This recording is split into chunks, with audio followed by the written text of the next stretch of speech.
Praise the lord. ప్రియులారా, ఈ యొక్క ఉదయకాల సమయంలో దీని వాక్యాన్ని చదువుకుందాం. కీర్తనల గ్రంథము 62వ అధ్యాయం 1వ వచనం. Psalm 62 and verse 1. నా ప్రాణము దేవుని నమ్ముకుని మౌనముగానున్నది, ఆయన వలన నాకు రక్షణ కలుగును. Truly my soul waiteth upon God, from him cometh my salvation. యేసు ప్రభువారి అతి శ్రేష్టమైన నామములో ప్రియులారా మీ అందరికీ శుభములు తెలియజేస్తున్నాను. ఈ యొక్క నూతన పరిశుద్ధ పునరుద్ధాన దినాన్ని బట్టి దేవునికి కృతజ్ఞతాస్తుతులు చెల్లించుకుందాం. ప్రియులారా, మరొకసారి చక్కని మాటలు మనం వింటున్నాం. నా ప్రాణము దేవుని నమ్ముకొని మౌనముగా ఉన్నది. ప్రియులారా, విశ్వాసం ఎంతో గొప్పది, నమ్మకం ఎంతో గొప్పది.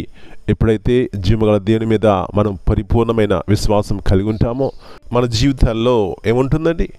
ఎంతో నెమ్మది ఉంటుంది, మౌనముగా ఉంటాం, శాంతి సమాధానంతో ఉంటాం. నా ప్రియుడా, నా ప్రియ సహోదరి, నిజమైనటువంటి విడుదల, నిజమైనటువంటి రక్షణ, నిజమైనటువంటి సహాయము మన దేవుని యందు ఉన్నది అనే సత్యాన్ని ఎప్పుడైతే మనం గుర్తిస్తామో ఆ దినమంతా కూడా ఎంతో భయం లేకుండా నెమ్మదిగా సుఖముగా జీవిస్తాం. అలాంటి గొప్ప కృపనివ్వడానికే యేసు ప్రభువారు ఈ లోకంలోకి వచ్చి నీ కొరకు నా కొరకు ఆ కల్వరిగిరిలో బలి అయి తిరిగి మృత్యుంజయుడై లేచినారు. కాబట్టి ఉదయకాల సమయంలో మౌనముగా నెమ్మదిగా మన జీవితాలు ఉండాలంటే దేవుని యందు నిరీక్షణ కలిగి జీవిద్దాం. అలాంటి కృప మనందరికీ దేవుడు దయచేయునుగాక. ప్రార్థన చేసుకుందాం. పరిశుద్ధమైన దేవాజ్యముల తండ్రి, మరికొ నూతన ఉదయకాల సమయాన్ని బట్టి మీకు వందనాలు చెల్లిస్తున్నాం. ఎంతోమంది ఈ యొక్క దినాన్ని చూడలేకపోయినారు, కానీ మీరు మాకు ఇచ్చినారు ప్రభువా, శ్రేష్టమైనటువంటి దినము. కాబట్టి దీని యందు మేము ఆనందించి సంతోషించడానికి సహాయం ఇచ్చేయండి. ఎప్పుడైతే మా ప్రాణము మా యొక్క ఆత్మలు మీ యందు నిరీక్షణ కలిగి జీవిస్తాయో ప్రభువా, మౌనంగా మేము ఉంటాం. ఆనందము, సంతోషం మా జీవితంలో ఉంటుంది. ఇలాంటి కృపను ప్రతి ఒక్కరి జీవితంలో, కుటుంబాల్లో దయచేసి ప్రభువా మీ యొక్క ఉన్నతమైన నామమును మహిమపరచుకుంటారని మా అందరినీ మీ యొక్క రెక్కల కింద భద్రపరిచి కీడు అపాయాన్ని తప్పించి ప్రభువా సహాయం చేయమని యేసయ్య అతి పరిశుద్ధమైన ఘనమైన నామమును బట్టి ప్రార్థన చేస్తున్నాను తండ్రి. Amen. God bless you all.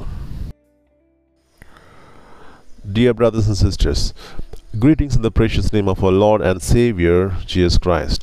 And this morning time we read from Psalm 62 and verse 1. Truly my soul waiteth upon God.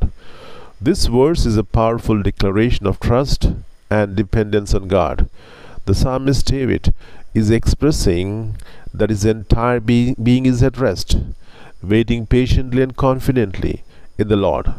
He knows that true salvation, deliverance and help come only from God, not from people, not from power, and not from wealth. Amen.